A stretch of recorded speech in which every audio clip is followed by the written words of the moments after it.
Hello, hello, my internet friends. It is me, Somimi, once again, here to play some Final Fantasy XIV. Today, it seems, we are going on a date with, or we've been invited to a dinner with, the regal Sir Emmerich. See how that goes. Eve. Need to go to Astrologium place.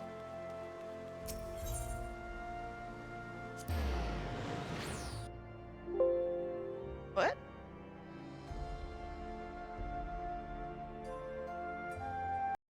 Well, my game has crashed. That's unexpected. Second, guys. I get things back and working.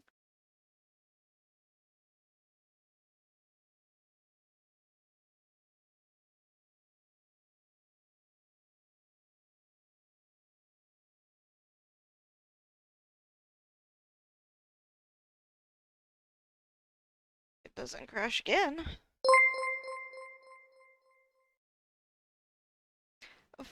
Fapoon? Thank you for following. I hope you're enjoying the stream, even though we can't see anything right now.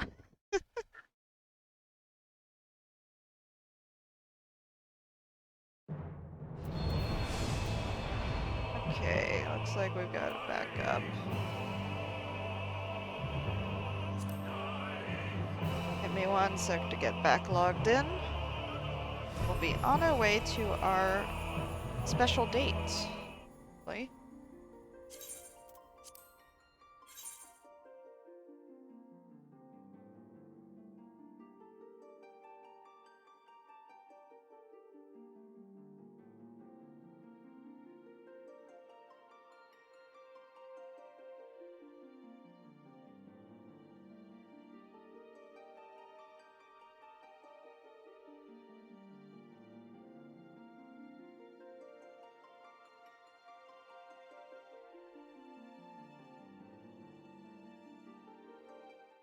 Got a bit of a queue here.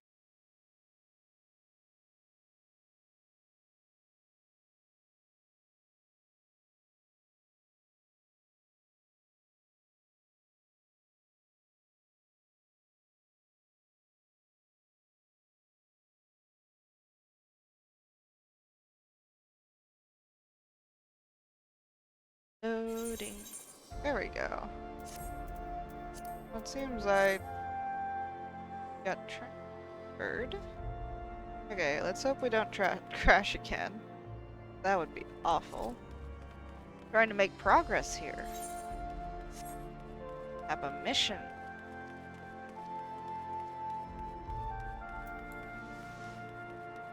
Here we go. House Burrell Steward.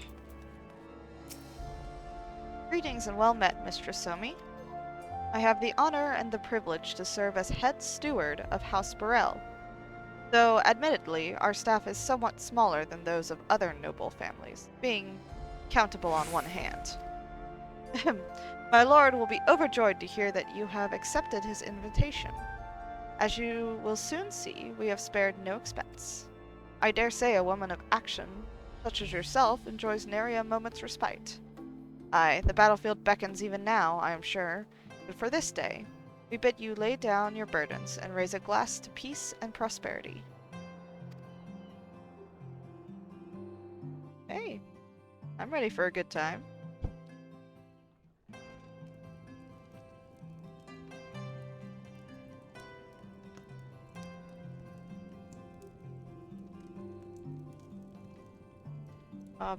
That bread. I would love a good loaf of bread right now.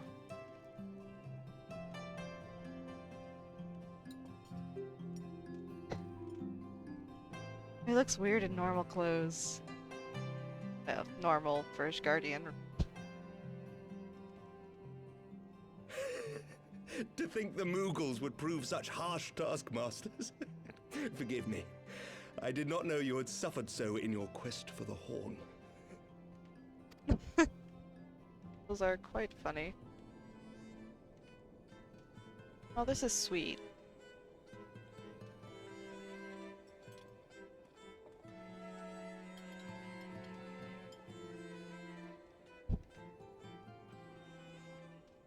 I must say, your spirited accounts always come as a welcome change from the arid reports which fill my days. Yeah. Fine. And no, I don't drink.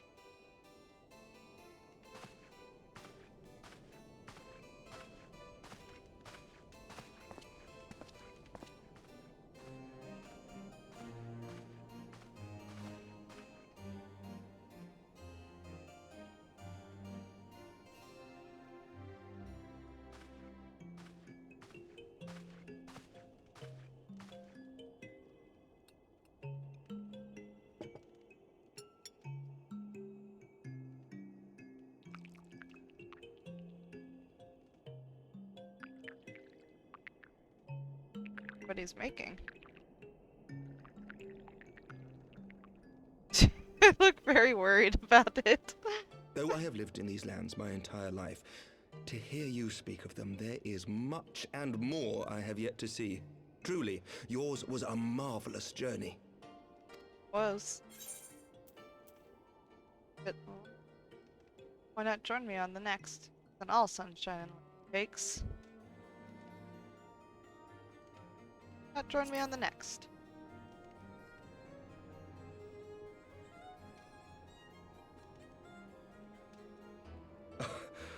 Well, truth be told, when I think back on the sweeping vistas of the churning mists, I do feel some slight pangs of wanderlust. Alas, much as I would like to accept your invitation, I fear my present duties with the House of Lords demand my undivided attention. Someday, perhaps. Someday then.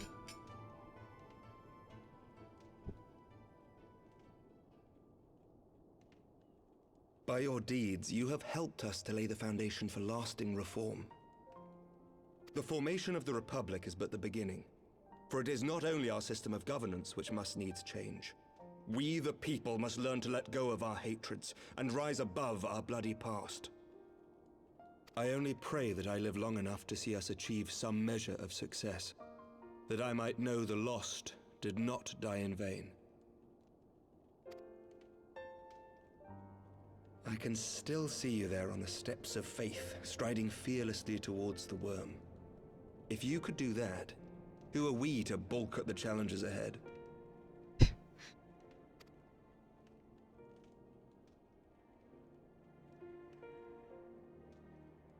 The question of how best to strengthen ties with the other great nations of Eorzea has been debated at length in the Lords and Commons of late. As you may imagine, maintaining stability during this period of historic upheaval is our paramount concern. Nevertheless, we are greatly indebted to the Alliance for their support during the Grand Melee, and it would be remiss of us not to repay their faith in kind. Of course, we owe you the greatest debt of all, and it is my hope that in extending our support to you and the Scions, we might also express our gratitude to our neighbors, nay, our fellow Eorzeans, whom we pray you will continue to protect. The Lords and Commons agree on very little, but not a soul in either house begrudges your order this offer of patronage. For all you have done and will do, we thank you.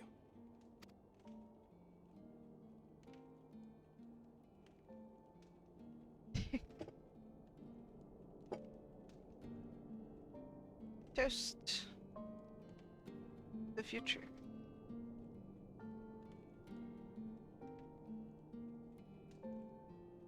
Better not be poison.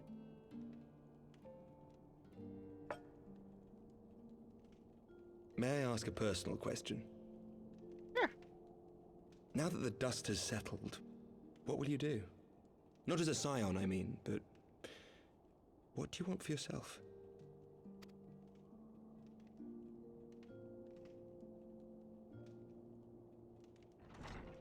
Lord Commander, pray forgive the interruption. I didn't get to answer. News from House Fulton? An urgent message for the Warrior of Light. I was instructed to deliver it without delay. Oh? Master Thancred returned to the manor a short time ago, bearing an injured maiden. No! Master Leveilleur and Mistress Tataru are tending to her wounds, but they like not her chances. Respectfully, my lord, they have requested the Warrior of Light's immediate presence. You must go to them, my friend, and I shall go with you.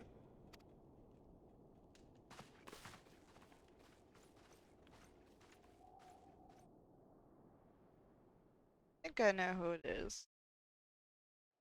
But we'll just... For every ending marks a new beginning. voice.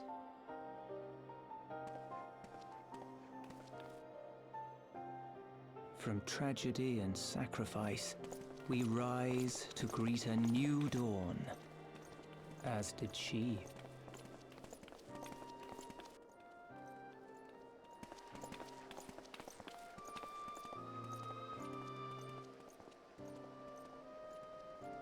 Only to be drawn onto another battlefield, another cause, as if by fate. I don't like the sound of this guy's voice.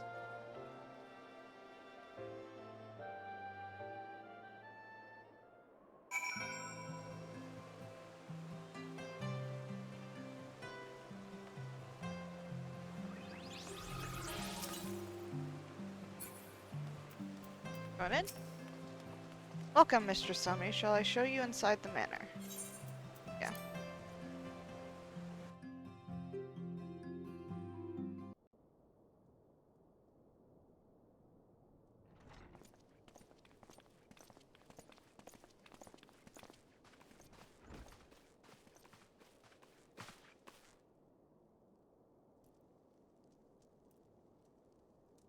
Yes. Oh. Elise. Is that... Alize, Alphino's twin sister. She ran afoul of the Warriors of Darkness. I had been tracking them since the ceremony at Falcon's Nest. Little did I know I was not the only one. Evidently, she had learned of their activities and attempted to shadow them on her own. Poorly. I rescued her in the Twelveswood, and together we fled north. But though I made every effort to cover our tracks, they caught up with us on the Ishgardian border. And in the ensuing struggle, Alize took an arrow to the shoulder. It was only after we had made good our escape that I realized it was poisoned.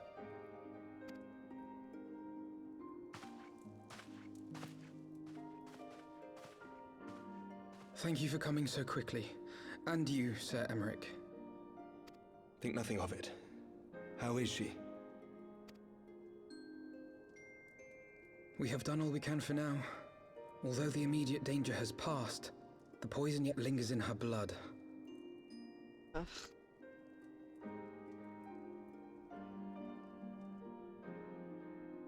We came to Eorzea together, hoping to bring salvation to the realm our grandfather gave his life to protect.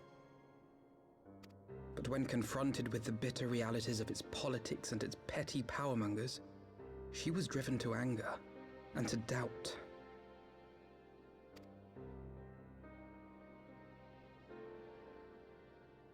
She refused to become embroiled in what she termed Eorzea's squabbles and distance herself from the Scions.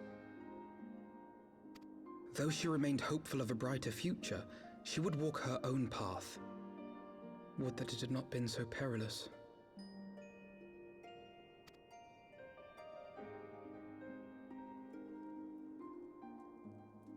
For all our differences, she is as dedicated as any Scion to the salvation of Eorzea.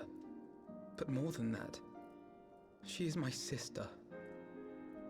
To be reunited with her, only to lose her forever. Don't God say save me that. to speak the words. Know that, Alphino. Not gonna happen. Take heart, Master Alphino. She will be attended by our most skilled chirurgeons.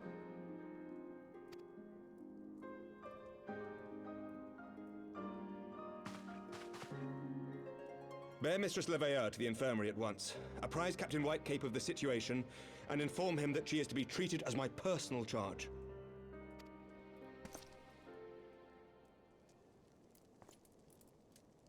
Wait, don't go. Please, come closer.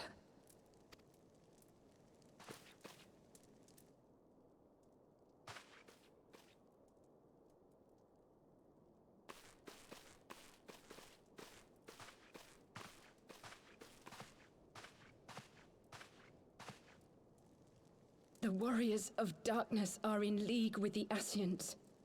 Slaughtering the primals is but the first step in their plan.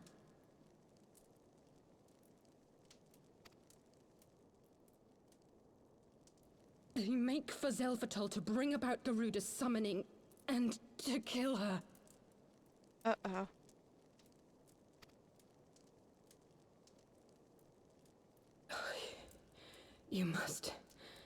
You must stop them.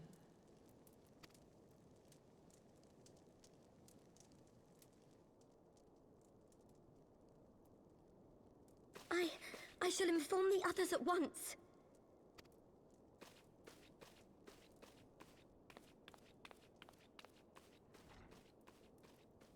Master Thancred, I would ask that you accompany Mistress Leveilleur to the infirmary.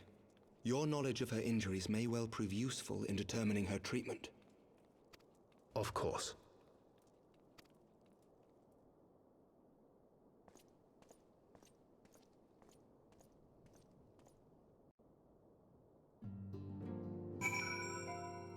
Okay. Deal with Garuda again. Surely they won't let her. Yes, I know. We must trust in Captain Whitecape and his Perugians. Did they not bring Estinian back from the very brink of death? I am uncomfortably reminded of how he mocked me for praying at his bedside for days on end. What say you, my friend? Shall we turn our attention to a matter whose conclusion we yet have the power to influence?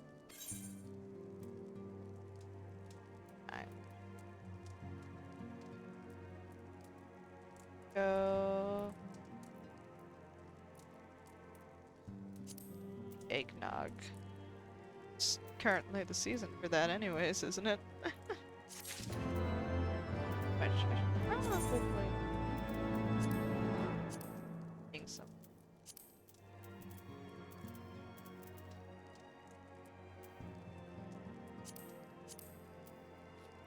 Get that 3% experience buff. Grounded. Shadows of the First. As Alphino and many others know all too well, there is no rest for the righteous.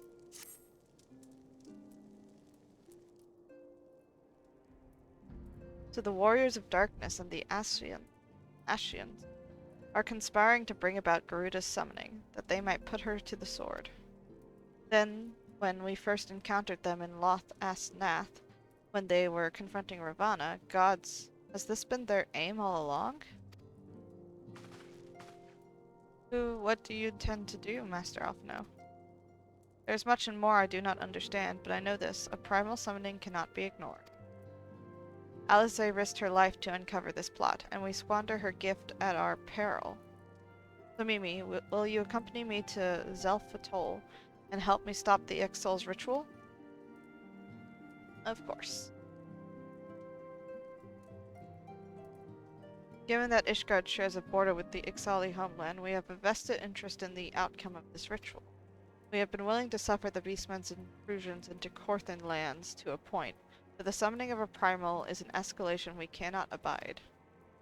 You shall have our fastest airship, Master Alphino.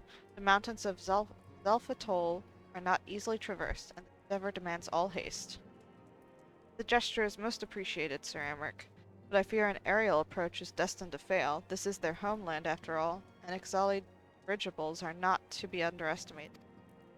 No, experience tells me the only conceivable approach is by land. I believe it would be wiser to cross into Zelfatol by way of the mountain pass east of Camp Dragonhead. that case, I shall send instructions for a contingent of the camp's knights to be placed at your disposal. They will secure you safe passage through the mountains and escort you thence to Zelfatol. Though my men are unqualified to confront a Paimon, they are more than capable of contending with the Ixal. We should be glad of their assistance, Lord Edmond.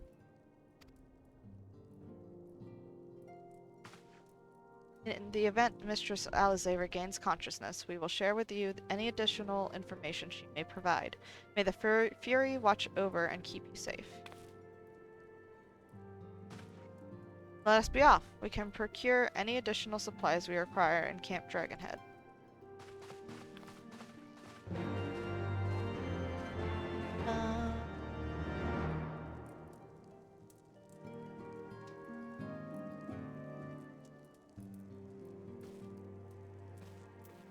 Off we go. Camp Dragonhead.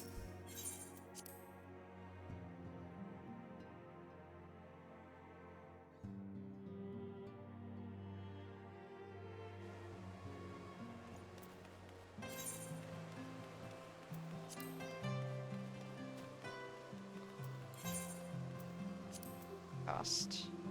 Oh, 66. Easy enough.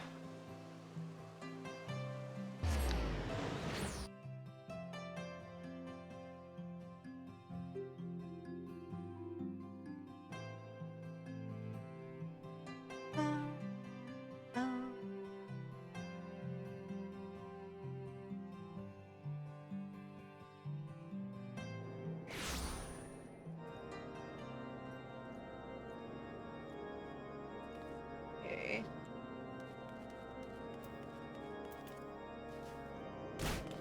Ah, what was that? Oh. Alphino? Have you everything you require then? Excellent. The entrance to the pass is north of Nadalan and due east of Camp Dragonhead. Though it is normally guarded by a score of Ixali warriors, I have been informed that House Fortum knights have already dispatched them. The enemy's gate lies open. We need but walk through.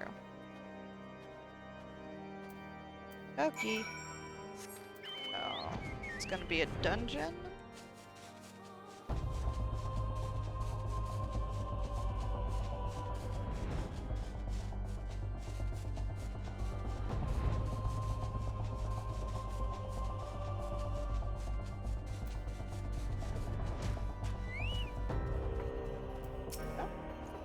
Beyond this gate lies the trail, which will lead us to Zelfatol. According to my map, it looks to be a relatively straightforward route. I'll bet one through exceedingly dangerous territory. Okay. Mr. Somimi, Master Alphino. As you can see, the gate is ours. Be advised that our scouts are reporting increased activity around the first mountain. Simply put, they are up to something, and don't want anyone interfering. We stand ready to escort you to Zelfatol and aid you as you see fit. Given the numbers we are like to encounter, a two-pronged approach may be best. While the knights and I feign a larger attack to draw the Ixal's attention, I suggest you and yours attempt to slip past their defenses and locate the site of the summoning ritual. The gods are good, you should only have to deal with some few patrols, but if they are not, you may be forced to do battle with the warriors of darkness. Ominous. I don't really think I want to fight them on my own. Self-patrol. How long's the wait? 7 minutes? Not too bad.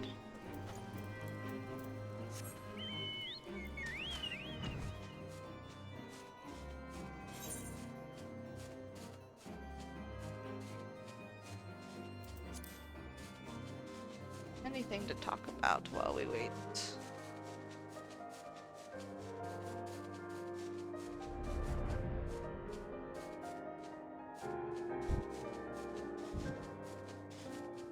I had sushi for dinner.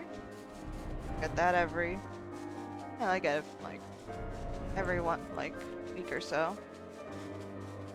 I got my favorite, a mixture of a shrimp tempura roll with some tuna, and then I got this roll. It's called the Oh Happy roll. The place I go has the weirdest names, like, God, let me look up some of them.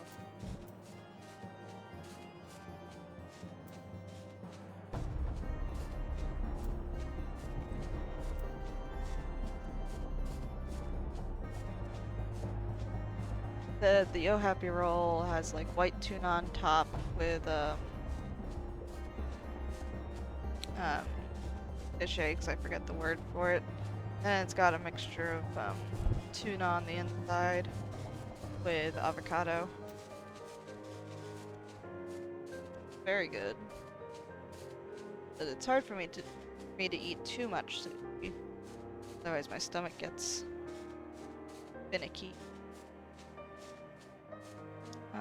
But some of the names are, they have like Brother in Arms, Burning Love, Daddy's Girl.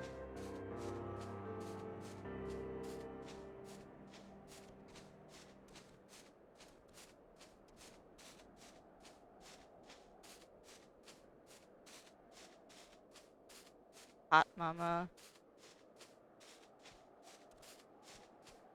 Lots of like those sorts of things.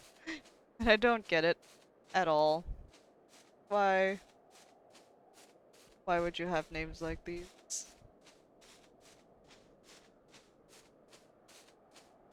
Rod, live fast, die young.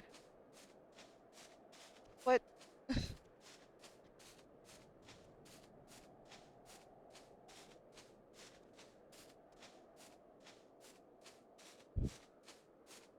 I also tried fried shumai for the first time. That was very good. Though, I expected it to be good.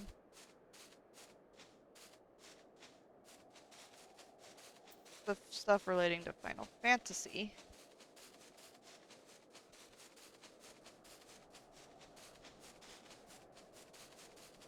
I was reading mostly about the 6th Astral Era. About halfway through that part in the Eorzea Encyclopedia. It's very long because that's to deal with the events nearing the end of the 1.0 servers. And a lot of stuff happened, obviously. Or the Calamity. That's all information I already know, so none of it was like really surprising or new. As of yet, I haven't quite finished reading it.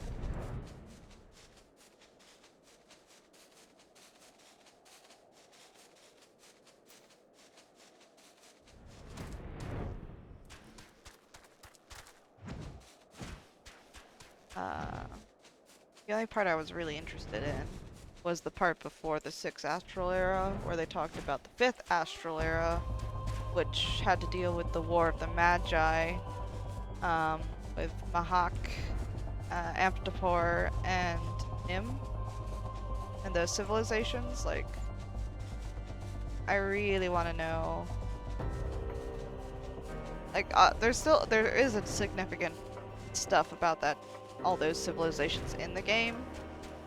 Like Amphitopor we got 2 dungeons dealing with them in A Realm Reborn. But Mahawk hasn't really been explored in-game very thoroughly. But I know that there's a raid that...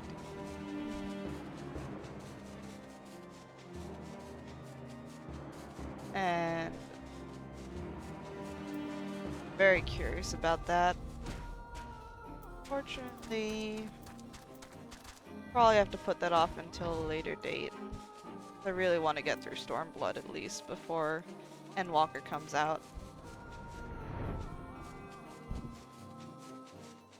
Which I think is possible, because I was looking up the numbers today. People say it's about 40 to 50 hours to get through Stormblood. Ranging on 60. And I've got 90 hours if I play 5 hours a day. So... hopefully it'll all work out.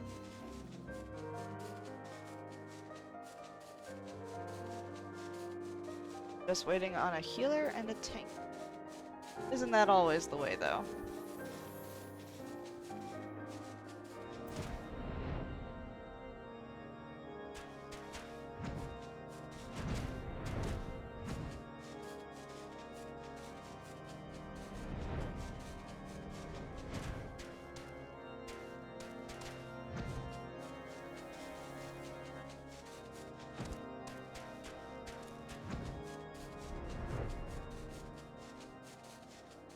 Wondering what clash I should explore next when I'm done leveling up Summoner and Scholar.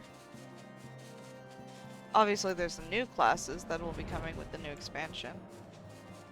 I'd wanted to try out Sage. Which is partially why I was playing Scholar, because I heard Scholar would be the most similar out of the healing classes to Sage. But obviously I'm not sure exactly, because I haven't watched too many of the videos.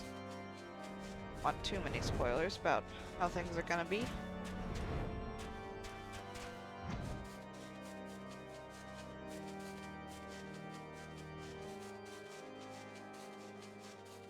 This looks like it'll be a long queue.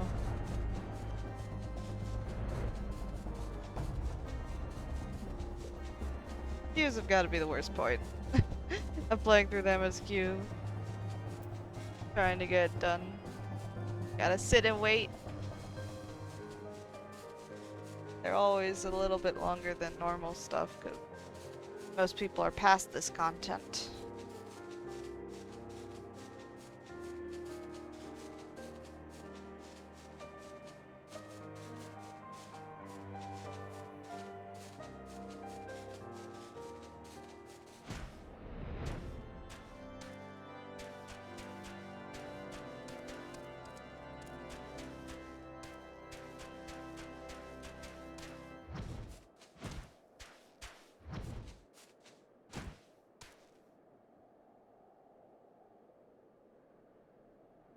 Quite a few people still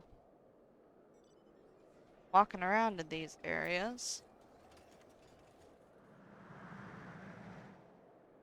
Guess that just means that Final Fantasy is very popular and gaining new players almost every day.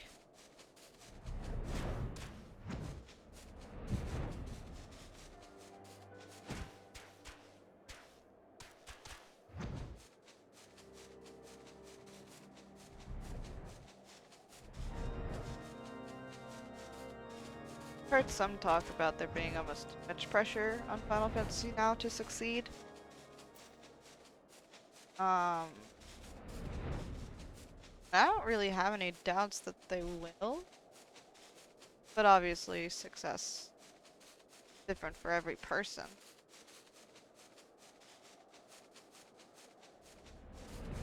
For me, as long as the story's interesting, I would guess.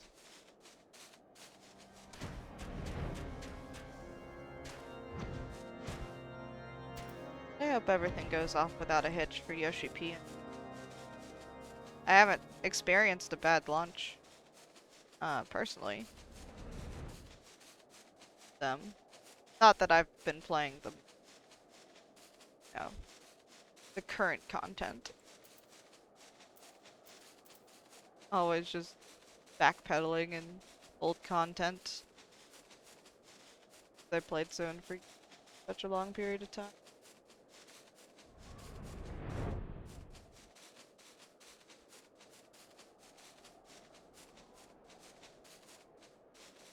And minutes.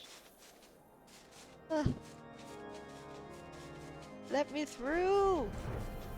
Wanna go?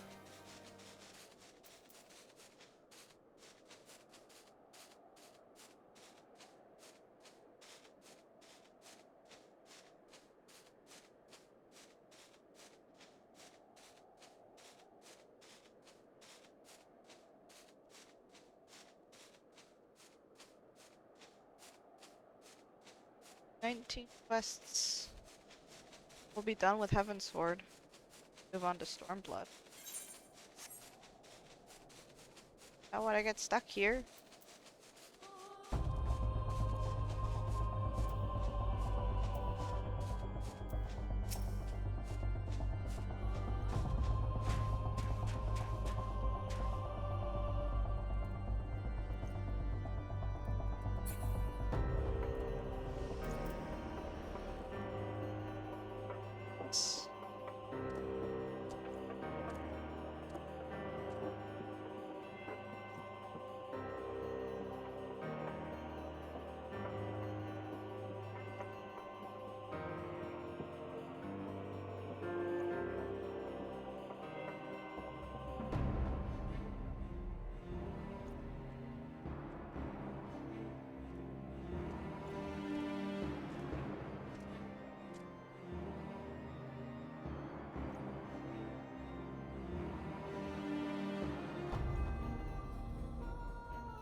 And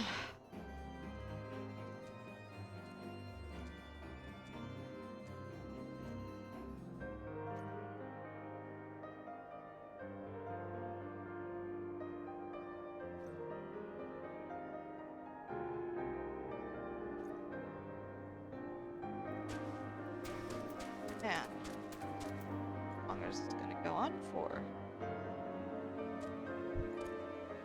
Not even that bad. I've waited in worse queue. Don't like waiting very much.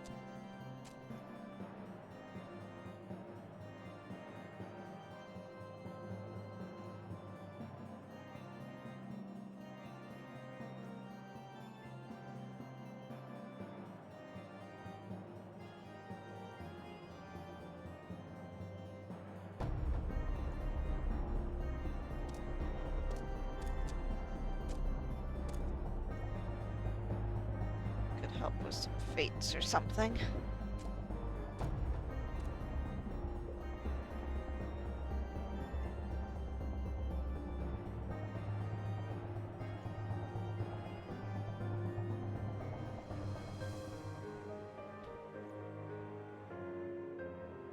It's going on? This one. 32. Someone doing it? No.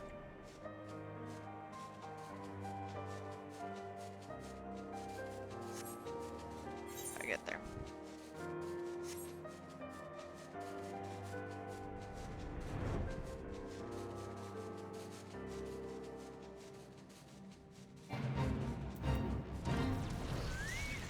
Oh.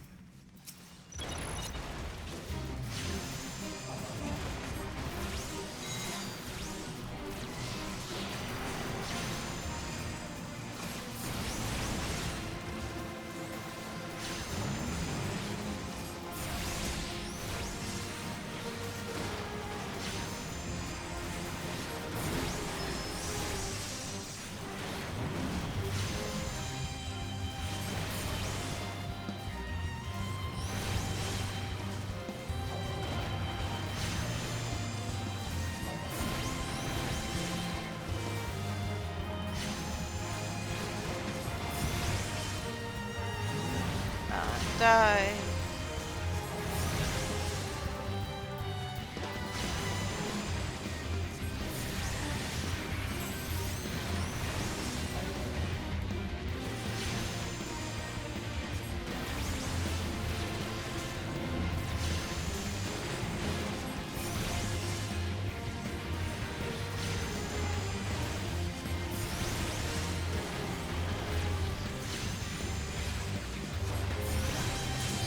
Oh, there we go. I hope I helped them a bit. It's battle time.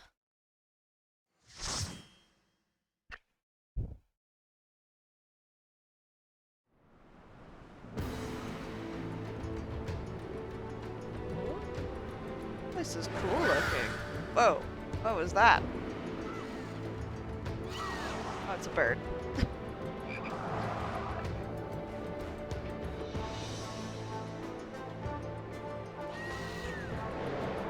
Yeah.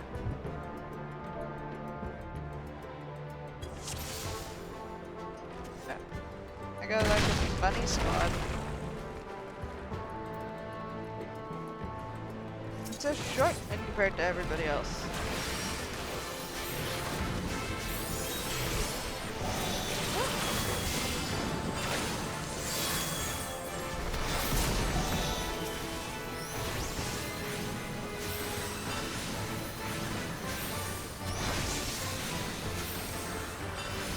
Look, I'm not the only noob here. We'll get through it.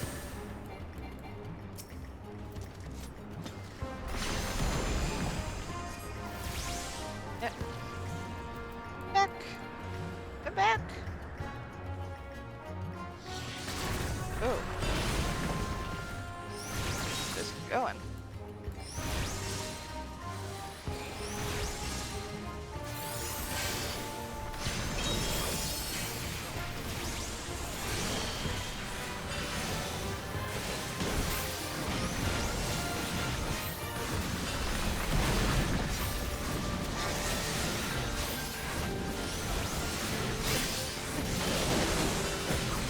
gravity effect. I guess that's what it's called.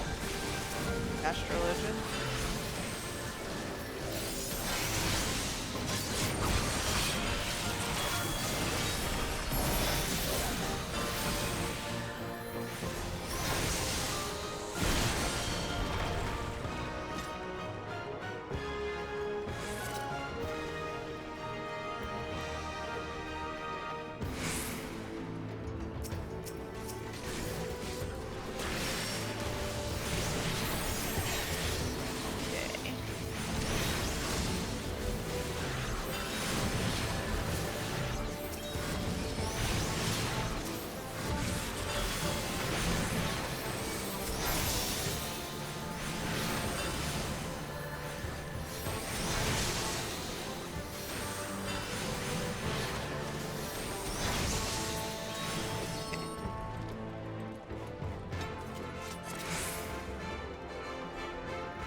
Oh.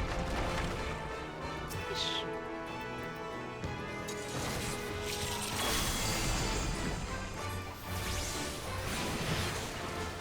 Okay.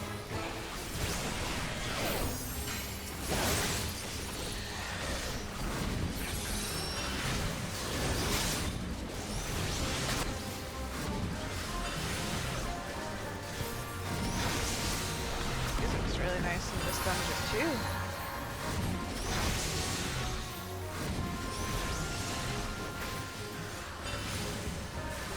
That reminds me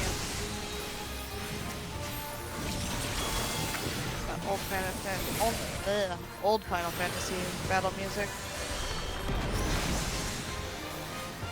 Which makes sense, this is a Final Fantasy game, given.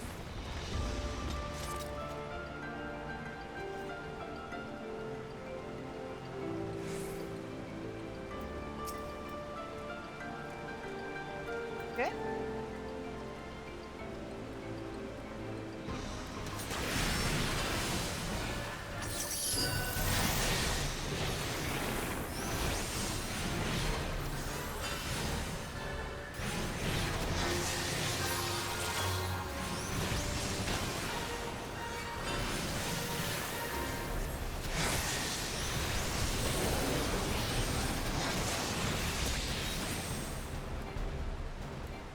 Ah, fudge. Really?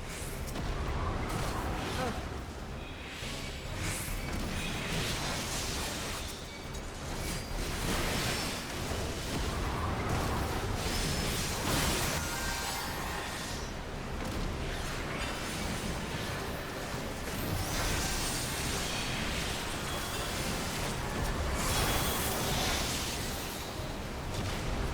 Wait, whoa. Ouch.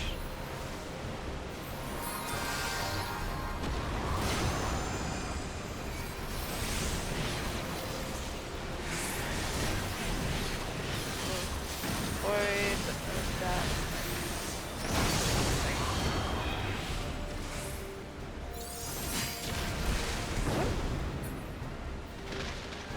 Ouch.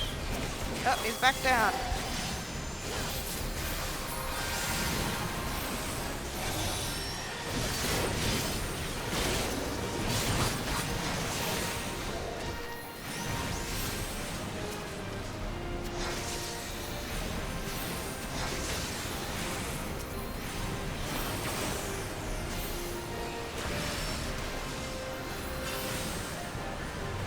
Did he gain health? Shh. Oop.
peasy. And this.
Siege grouping?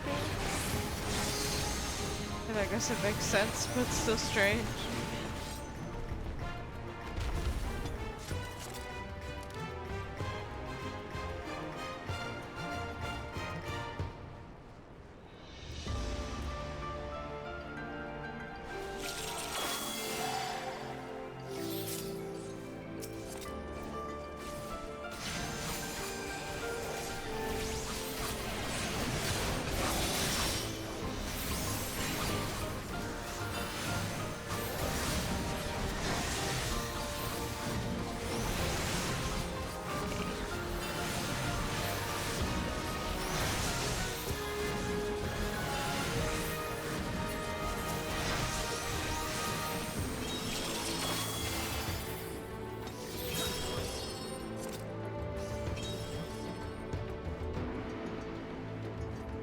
Treasure coffer.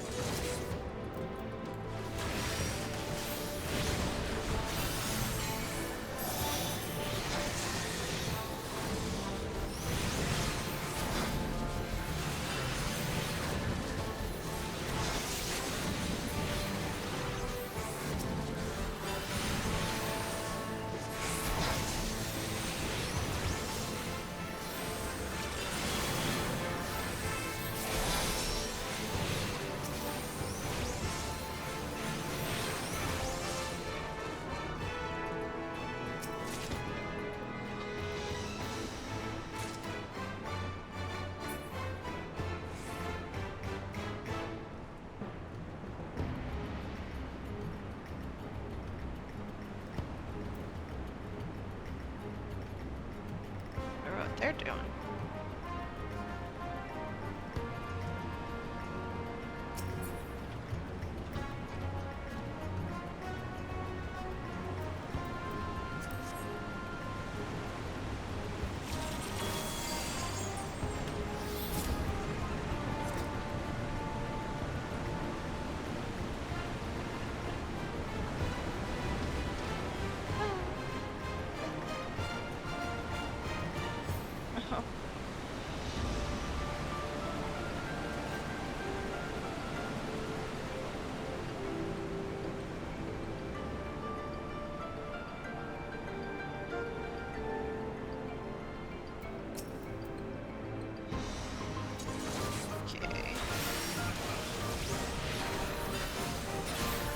Oh, hello, spikes.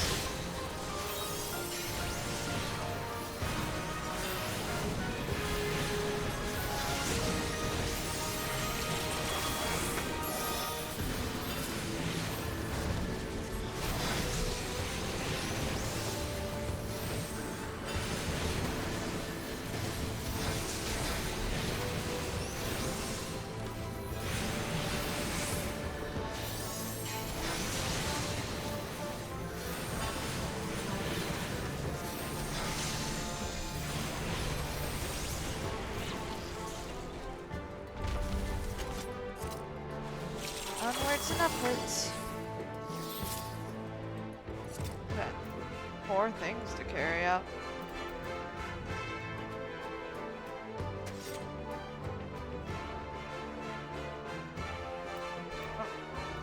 guy has a big fan. Charlie. I don't know how to say that name.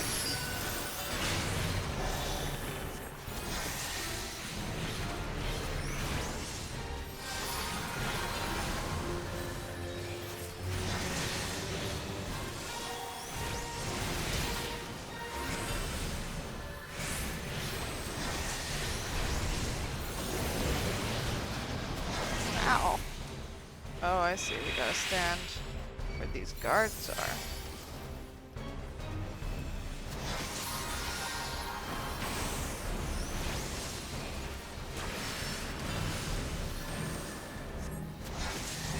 Oh. Yeah, I need okay. I can just stand here. Not a problem.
What?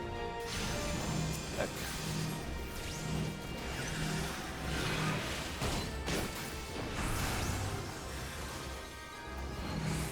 Another one.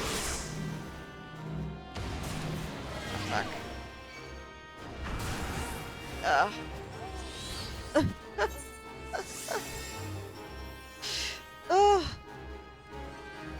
Oh, you guys can do it.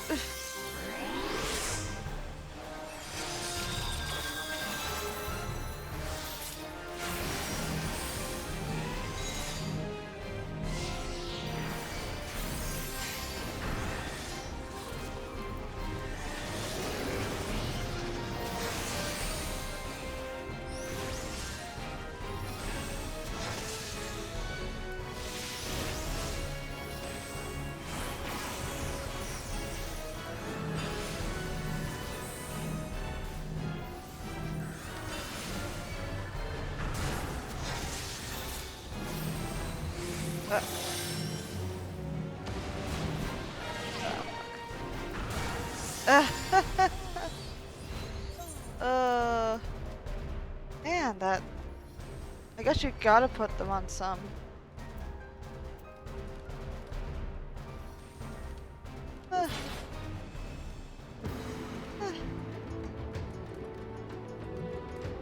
Teresa, or... Yeah.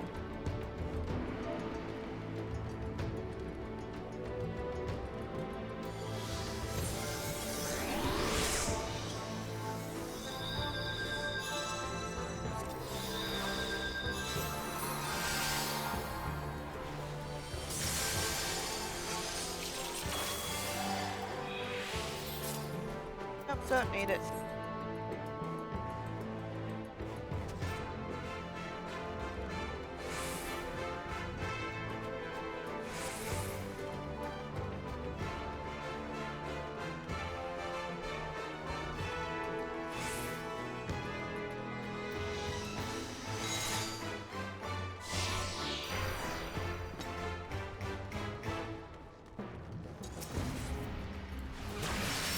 Okay. Go.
just gotta wait for this.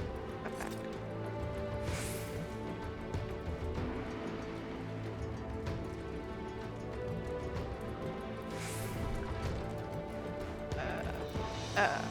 Oh, wait, fight the war balloon? Okay.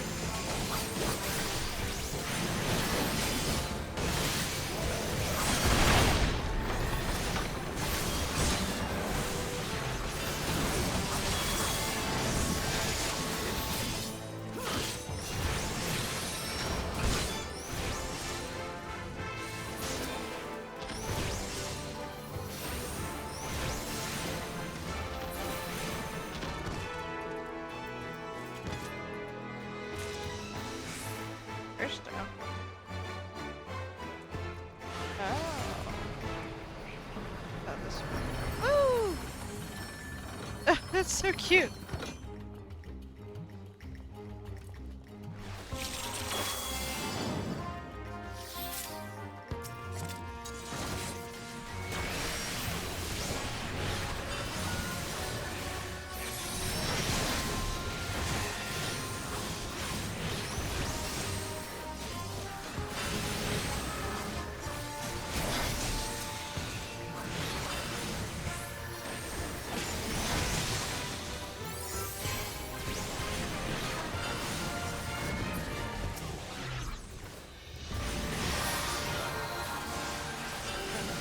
Guess we're out fighting here.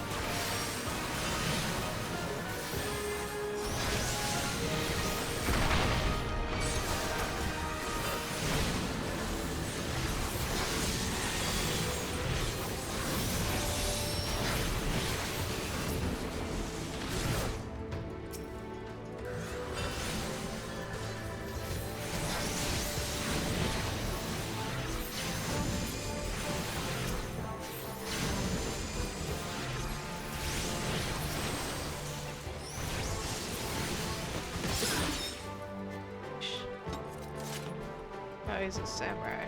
So we have so much damage, probably.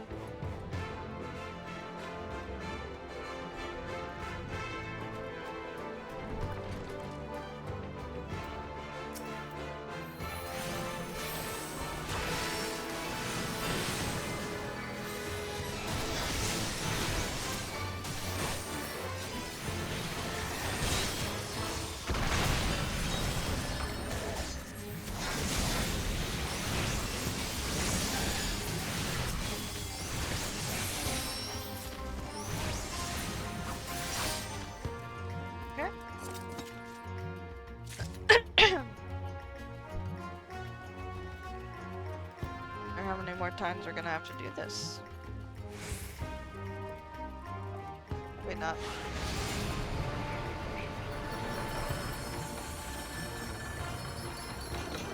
Looks like we might be at the final boss. Just one little pack left.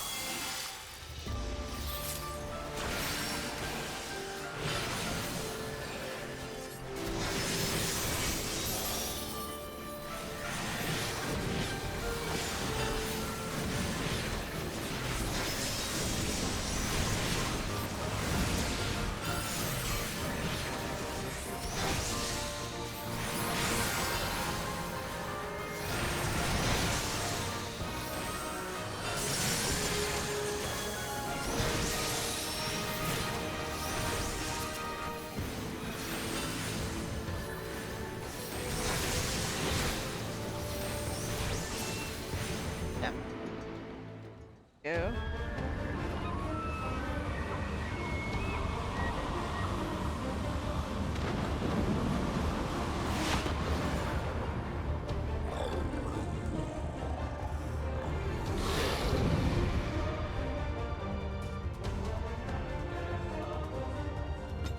Let's go.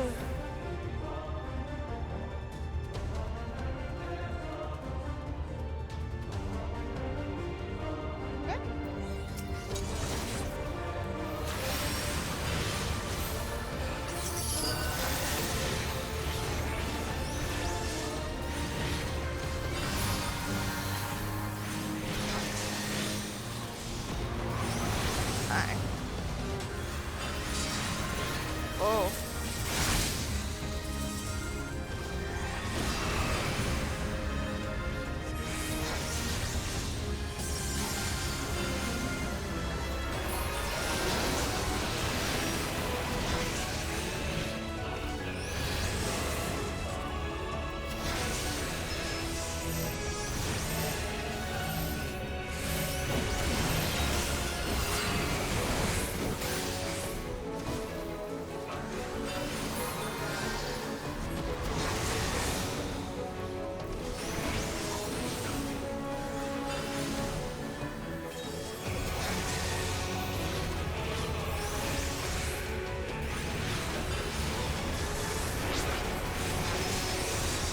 What?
Ah.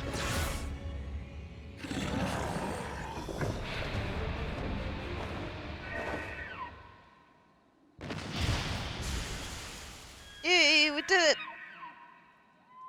Ah, though I didn't get to see my limit break. Boo.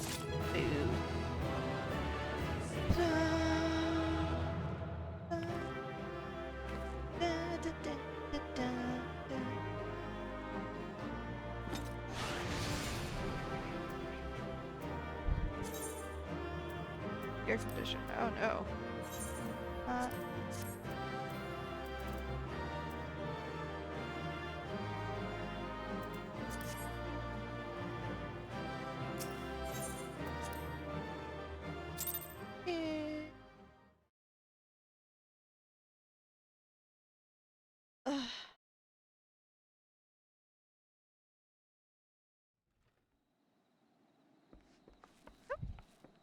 No.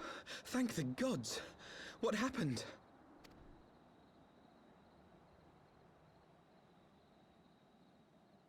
So they were unable to see the ritual to its completion. Then Garuda is no longer a threat, and whatever the Asians and the Warriors of Darkness were planning has come to naught. Yep. But we should not tarry.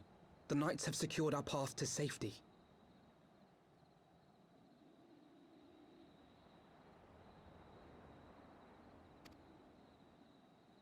Well, well. What do we have here? You'd better not have killed the Primal without us.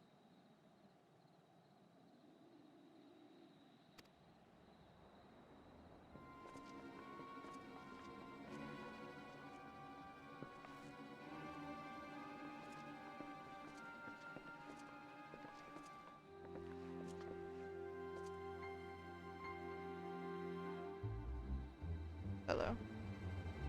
You!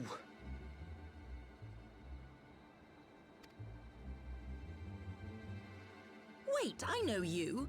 Still walking, I see. I could have sworn my aim was true. Just what is your game? Leading us a long way so these fools could step in and claim our prize? No. Let's not make hasty accusations. By the look of things, the ritual was proceeding as planned.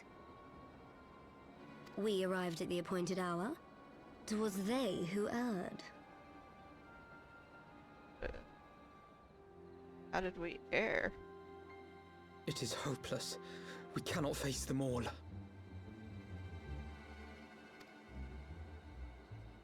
Do mine ears deceive? A boy! So that's the way of it. Twins! You had me worried for a moment there. Know that I will happily make it quicker for you, if you just stand still.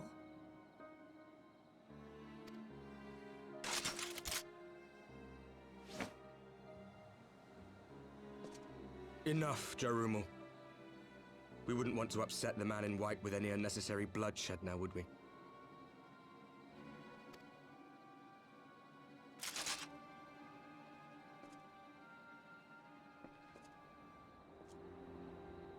You've been awfully busy since we were kind enough to spare your lives.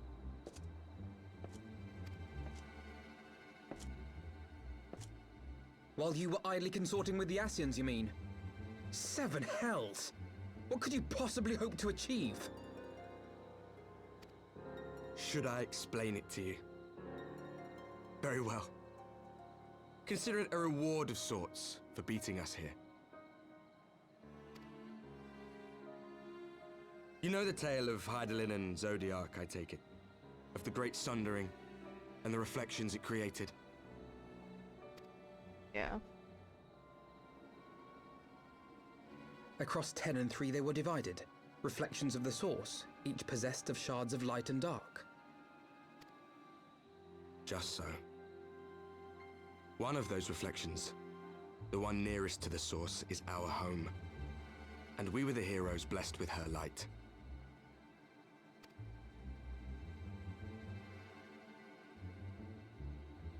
But not all worlds hold light and dark in equal measure. In ours, the power of light was greater by far. So the Asians, who once threatened our home, were no match. And they fell before us, one after another, till none were left. Victory, we thought. And then came the light. A flood of pure, blinding radiance, annihilating shadow and color and life itself. Ere long, it will consume our world, leaving naught in its wake but blank perfection.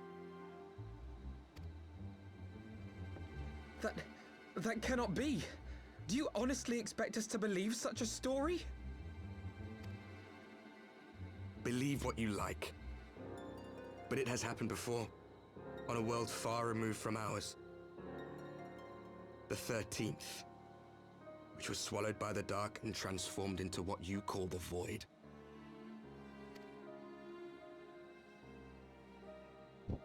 Unchallenged light would condemn us to a similar fate. And so we joined hands with our former enemies, and with their aid came here, to the source. For there is but one way to restore the balance and save our home.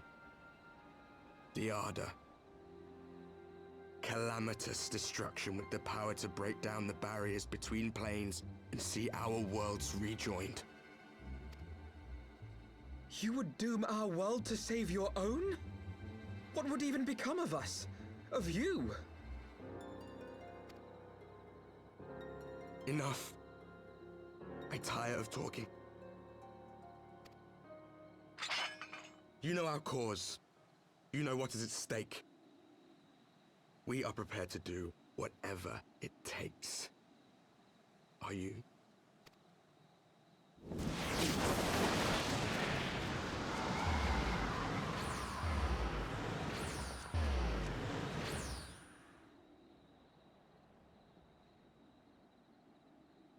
If there is aught you would say, say it. Otherwise, begone. You have no friends here.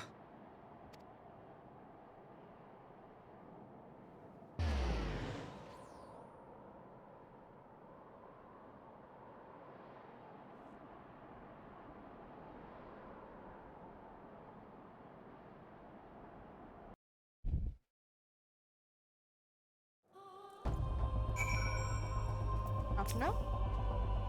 All things considered, we should be grateful to have survived that encounter. Do you think it could be true? That to save their world they must bring ruin to ours? No, it matters not. Such wanton destruction is beyond justification. Whatever their reasons, they must be stopped. The sacrifice, the loss, it ends here.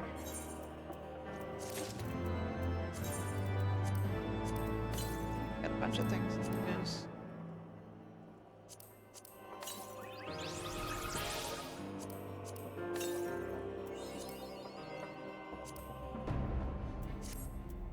No? Alfna would like nothing more than to get out of the snow. Forgive me, this is neither the time nor the place for idle introspection. The knights can apprise Lord Edmond of our success, and we the Lord Commander. More importantly, I should like to see if my sister's condition has improved. You may take a moment for yourself if you wish. I will be at the congregation.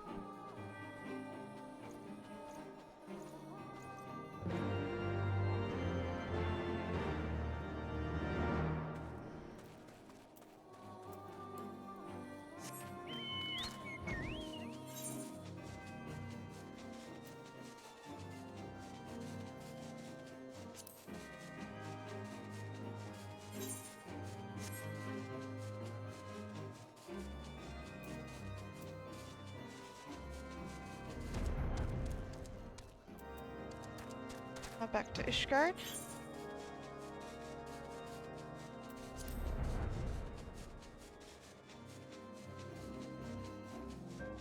They came from a different distance to here. There's their world.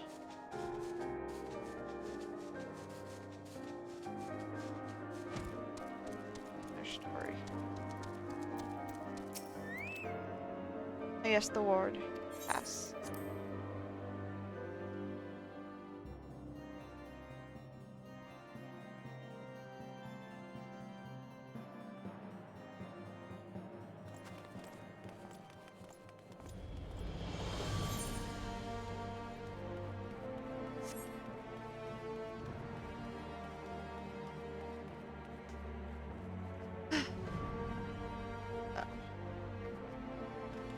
Not really sure what to think right now.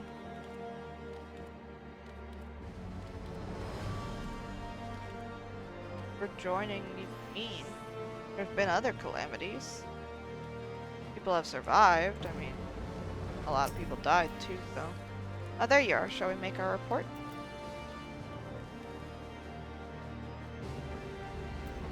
Go in, Rick. Brings me joy to see you safely return to us, Somimi. What news from Zelfatol? Then we were not too late. On behalf of Ishgard, I offer you my deepest thanks. As for we who remained behind, Mistress Justola has been tending to Mistress Alice in your absence, and I am pleased to report that she has regained consciousness. I imagine you have many questions, especially given your recent encounter with the Warriors of Darkness. I know I do. Come, let me show you to your room. Do not worry, her condition is much improved. She is a resilient one, much like her brother.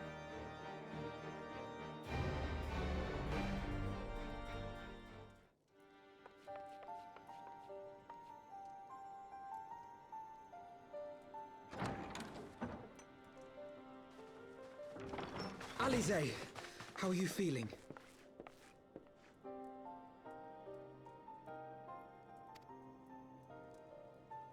Well enough, brother. Thanks to the kindness of our hosts.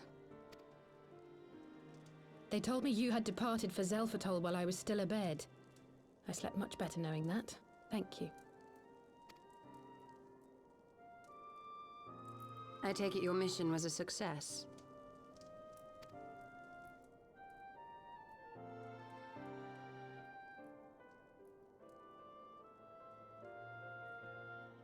As if we needed any further confirmation that they are in league with the Ascians.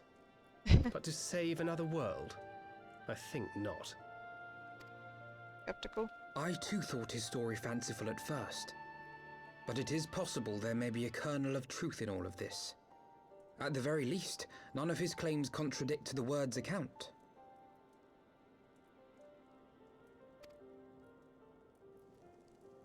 You were following these people, Alize. Why?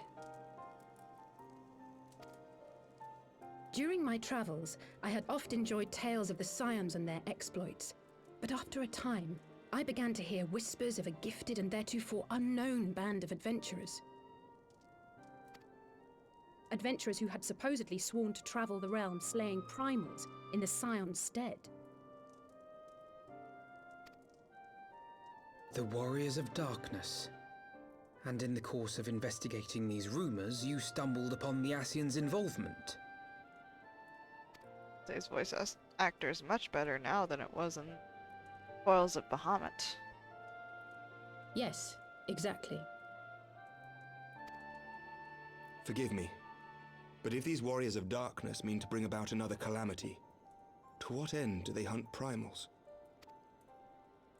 To prompt an escalation. To deepen the beast tribe's feelings of helplessness and despair, and thereby drive them to summon ever more powerful gods. And lest we forget, these events do not occur in isolation. With their patron deities being slain left and right, the news of man's victory over Nidhogg must surely have sown panic in the minds of the beastmen. 'Tis no wonder they wish to defend themselves.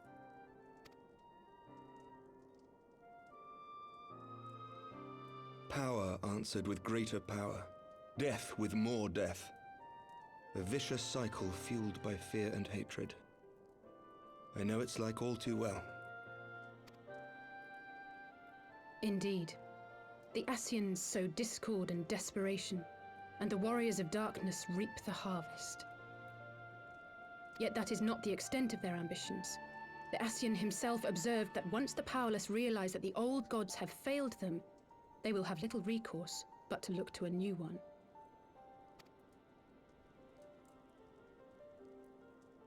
We cannot let that happen. It should come as no surprise, but Alize and I have uncovered evidence that the Ascians have been manipulating certain parties to ensure that a constant stream of crystals flows into the hands of the beast tribes. Of course. If we sever these supply lines, we should at least be able to slow the escalation.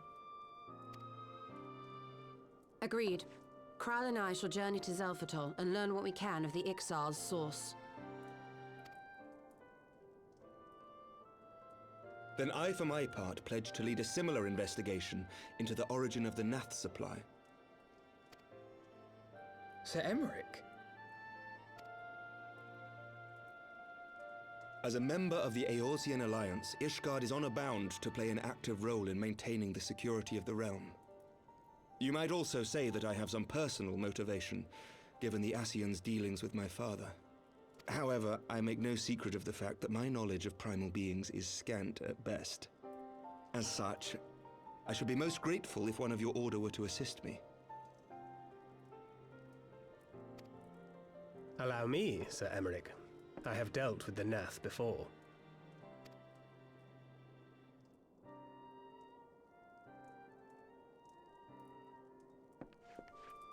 Let us consult with Orianja then. Given his dedication to the study of primal beings, I should be surprised if he could not tell us something of value. Allow me to accompany you, brother. And before you think to refuse, know that I am not the girl I once was. I shall not be a burden. You have my word. But Alize, you...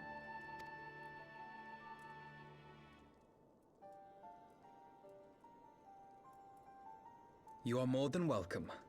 After all, it was you who set us upon this path.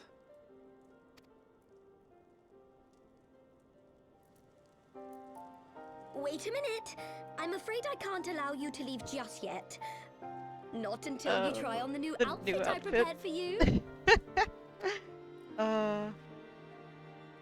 New outfit time.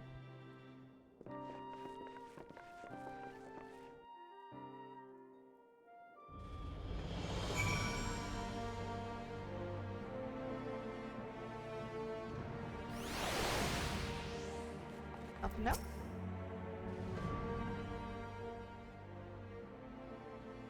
Would I be right in assuming that you have not spoken with my sister since one of the memorial services, was it? By the 12, it seems a lifetime ago. I should like to think we have both grown since then. My apologies for keeping you waiting. Look very nice, Alice. Very cute outfit.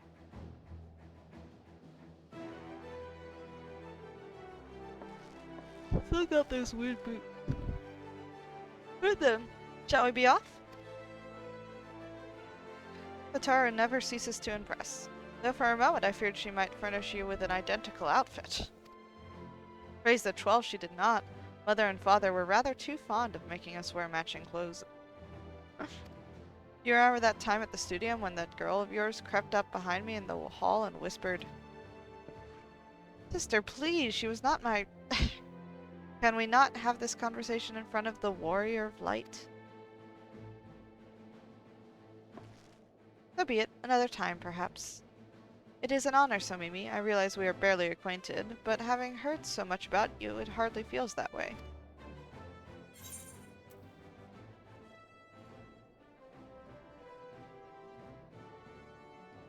Pleasure to have you with us.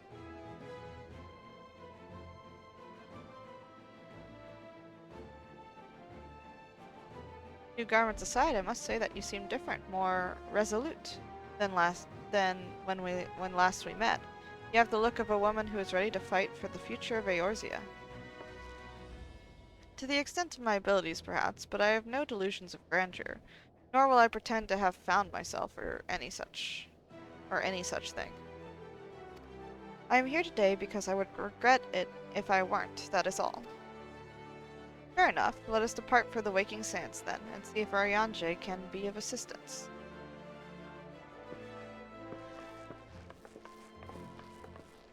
Okay. The Waking Sands. I'm gonna take a quick bathroom break here. Also gotta go put my lizard to bed. I'll be back in like 10 to 15 minutes. See you all soon.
my internet friends, I am back again. Just let me take a sip of this water.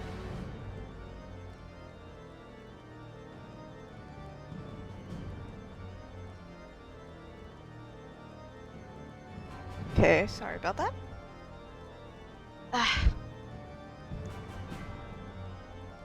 Okay, we gotta go to the Waking Sands now. Oh, oh, there. Teleport. And guys, believe is the place we're going.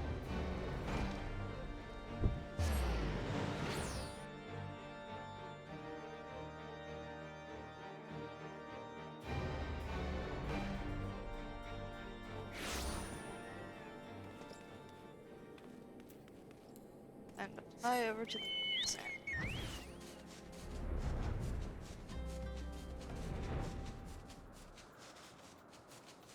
I always love this area. Well, like, would you call it a swamp? The ruins. Nothing really happens here, but I always thought it was really pretty. I'll come take a screenshot here sometime. Look at this waterfall. Gorgeous.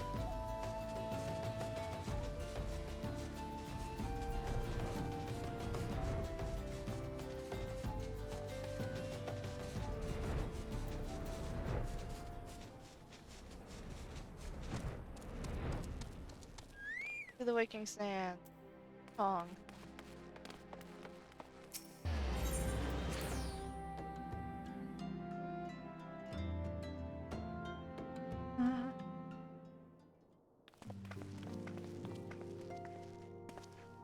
Arianje, apologies for calling upon you unannounced. Why, Master Alphino, would that the scholar had seen fit to grant me knowledge of thy coming. What bringeth thee and thine here this day?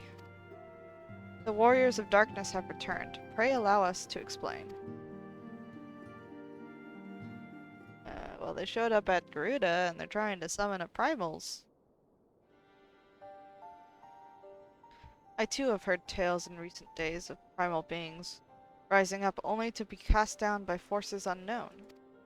Alas, as thou didst observe, this serveth but to spur the beast tribes to pursue their goals with redoubled fervor. We have two objectives at this time, to identify and remove the source of the beast tribe's crystals, and to take direct action to prevent any further summoning rituals from reaching completion.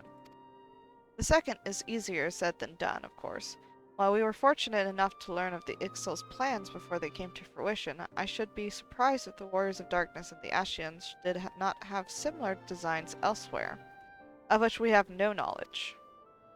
Thou wert wise to come hither, for this very day did I receive tidings most troubling from across the Strait of Murlthor. O Gomorrah stirreth, and there are whispers that the Lord of Crags neareth his return. Mere rumors, mark thou, but in light of thine own discoveries, thou canst ill afford to turn a deaf ear to their claims. Aye, we must ascertain the truth of the matter for ourselves. Let us consult with the Maelstrom forces stationed at Camp Overlook, Somimi. Right. Thank you for your counsel, Arianje. Pray inform us should you learn aught else. I shall. Alise, what's up? If I may, brother Arianje, is there anything else you would like to say?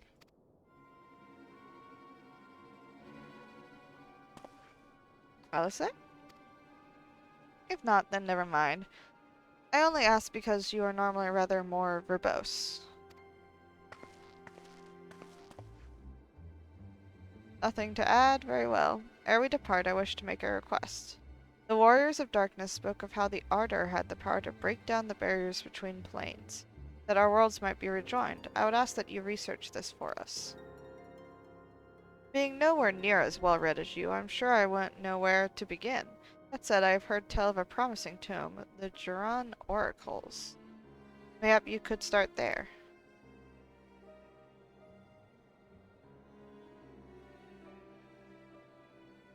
By thy leave.